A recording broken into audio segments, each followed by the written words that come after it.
Hola, it's Matthew here, back with this month's market report for the local area in the south of Granada, the property market report that is, and we will, as normal, talk about the facts, the figures, and the latest news and events that affect you, the homeowners in this area. Joining me today is Angela from our office over in Lecrin Valley. So let's start with some of the figures that are affecting the area, and let's look at the stats from Lecrin Valley. In July in Lecrin Valley, there were 214 properties available for sale, with an average asking price of €170,000, or €1,054 per square metre. So let's welcome Angela. Angela, welcome to this month's property market report.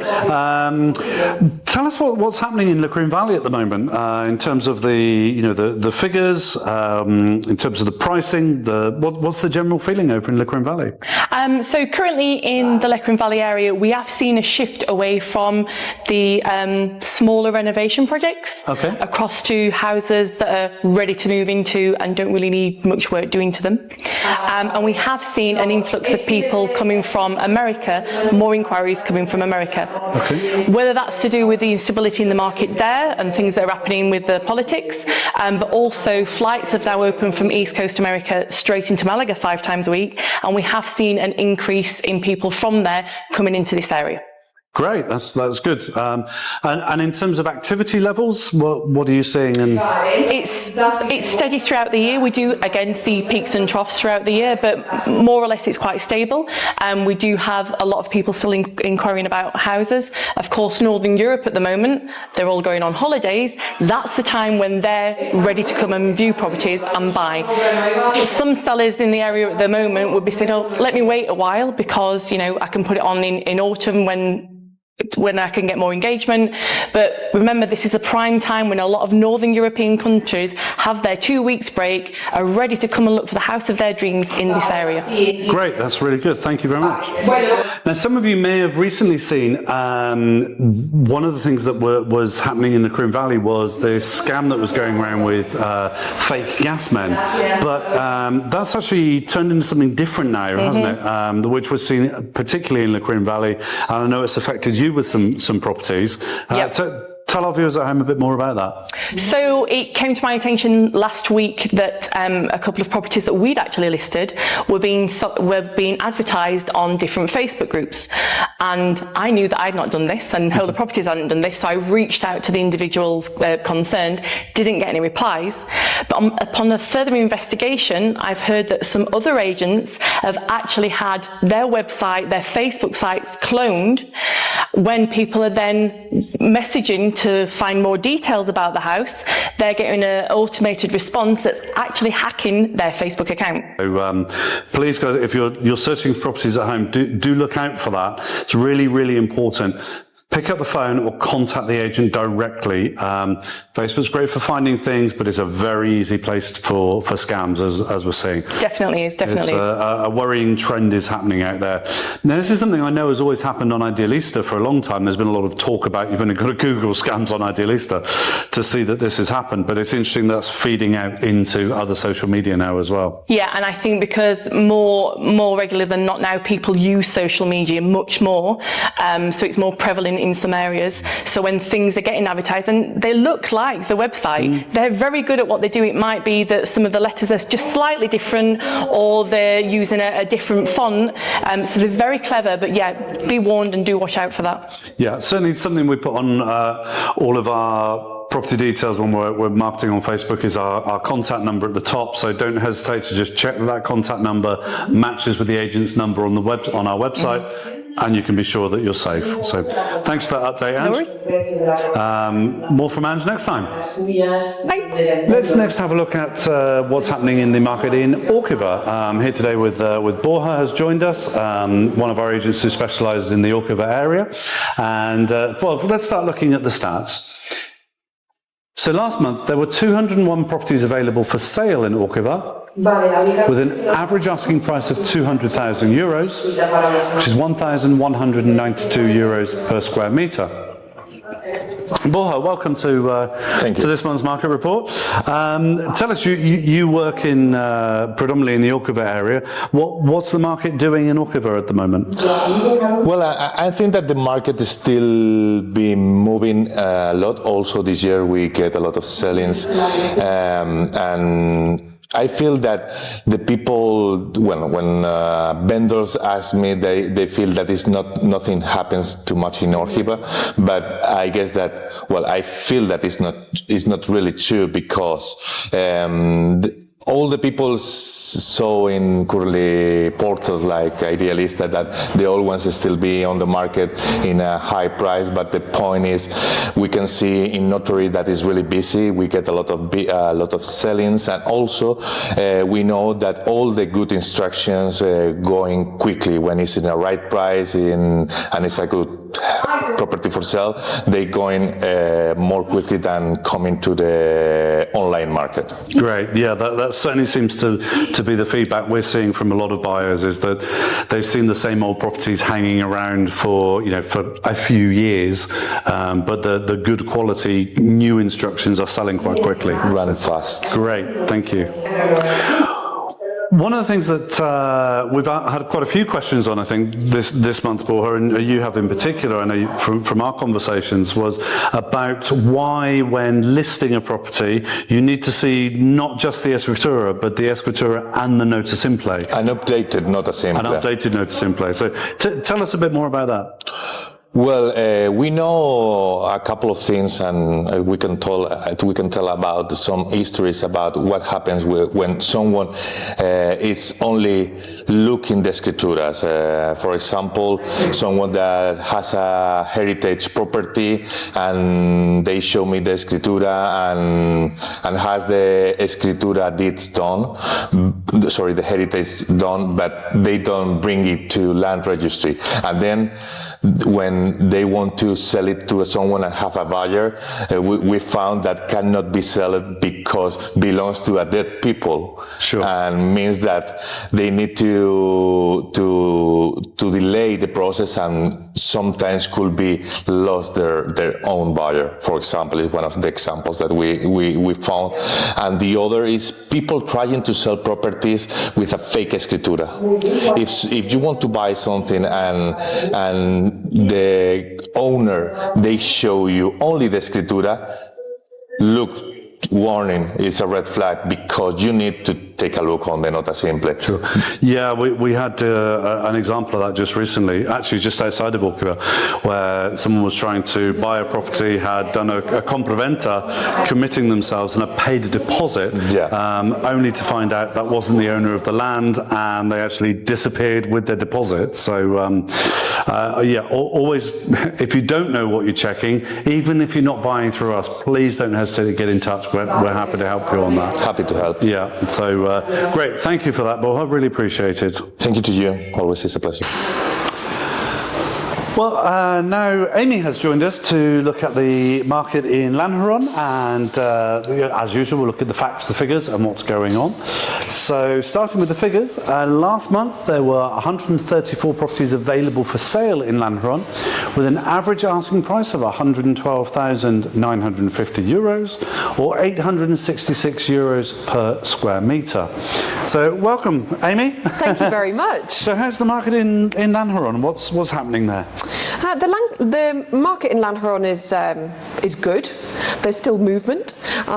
We are looking at the amount of properties that there's slightly less on the market at the moment, so that's around 10% down. So there's a little bit more competition maybe within the market that's there. However, we are still having that same old problem of those dead in the market properties. There are still a considerable amount here in Lanjaron that are just sitting there because they're on at prices that are quite a lot over the market value for them. That does skew the figures, and as always, that's why the value for square meters doesn't really work at all. No, I think we talk about that every month, but never rely on that as a realistic figure. Every month that's a problem, and this month as well. We can still see that those same properties are still there, and although there are less properties now in the market, those ones are still hanging on. Okay, well that's great to know. Thank you. No problem. One of the things that's hitting the local property market news, and certainly is going to have a big impact for a lot of homeowners in the area, are the changes in planning regulations and Afos, or Afos Dafos. There's 100 different names for them, it would appear. Yeah, there are. But yeah, you have an update for us on that. Yeah. Well, it's kind of an update, but it's also old news. But it's an update in the sense that we're finally starting to understand the massive overhaul that happened in 2021. There have been further updates and actualizations to that big change, and it seems that, I know it's been 3 years, but it seems that architects, lawyers, and other governing bodies in Spain are finally really understanding now how to apply the new lista that was made in 2021. 3 years is quite quick for Spain. Well, it is quite quick for Spain. Yeah, that is very true. But they are now finally understanding how all of these changes need to be applied to actual cases, rather than, it's all very well writing a law, but until you learn how to use the law, it's taken architects especially quite a long time to work that out. And the most recent kind of understanding that they have has been the change last year that we've had with the Water Confederation, which in Spanish is Dominio Público Hidráulico, but more or less is known as the Water Confederation of Andalucia. And that affects Afos quite dramatically, actually, because if you are a property in a rural location, which Dafos tend to be, you can do a Dafo in town, but they tend to be rural. Yeah. If you're in a rural location and you are anywhere that's close to a ravine or barranco, you're close to a river, streams, main water. And close isn't actually what a lot of people would think of as close. We're not talking next to a river. I believe it's within 100 metres in total, and there are different degrees of how that affects you. They have a severe kind of the main area that's affected, which is severely affected, and then they have a wider area around every single ravine, every single river, every single acequia, every single stream, and they have a big map. And this biggest change that we have is that anybody that is close, within 100 metres or so, of one of these, if you are doing a Dafo, you also now need to submit extra paperwork to the Water Confederation. The Water Confederation, as many governing bodies in Spain, they don't move very quickly. So if you're submitting paperwork to them, that will take around 6 months for that to be processed. And your AFO cannot move, or DAFO, cannot move forwards until that has been processed. Which is fine if your architect and lawyer knows to do that at the beginning, but as we found, a lot of architects and lawyers, they didn't understand the lista. Some of them still don't, but that's probably another video for another time. We won't mention any names right now. So if they don't apply for this at the beginning of the DAFO when the paperwork is being submitted, this can add 6 months on to your DAFO process. So instead of it being 18 months, you can be really hitting that 2-year mark unnecessarily. So it's definitely, there are changes. Lawyers are now starting to really understand. They're able to shorten the process. Things are starting to move more than they have been. But this is something I think we've certainly seen here, haven't we, where maybe 2 years ago, whether something had an AFO or didn't was not taken too, I wouldn't say taken too seriously, but it was more, oh, well, we can apply for that further down the line. Yeah. Whereas we're certainly seeing now lawyers are far more, it needs to have one in place before you buy it. Absolutely, absolutely. With the change in the lista, everything's almost become a bit more clear as to they are asking for AFOs. Existing building certificates are, although you can still do them, really not very valid. If you do one of those, you will never get any building permits ever on your property. Even if you need to make a reparation, you can't legally do that on your property. We see this more significantly in the white villages. Many of the town halls of the white villages are very, very strict on, you don't have an AFO, we will give you no building permits, and they are asking for them. So that's been the big changes now that town halls are are asking for Afos, and the financial sector are demanding Afos.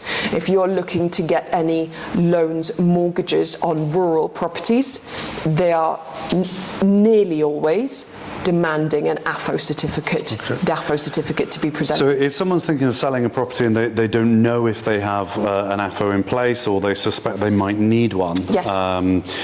Kind of for viewers at home, really that's something they need to be thinking about a year or two before selling their property to make sure it's in place. Absolutely. I would say do it 2 years in advance. That would be my advice, because the process itself from when you're submitting paperwork can take a year. And then you need to look at a lot of things. You might need to make changes to your home in order to be able to meet the requirements for the DAFO. Give yourself a year to do that. You might need to install a septic tank. You might need to even, I know some cases people have had to alter the heights of ceilings because there is a minimum. It could be your property doesn't fulfill the requirements to be a residential home, so you will need to make modifications in order to be able to get that DAFO.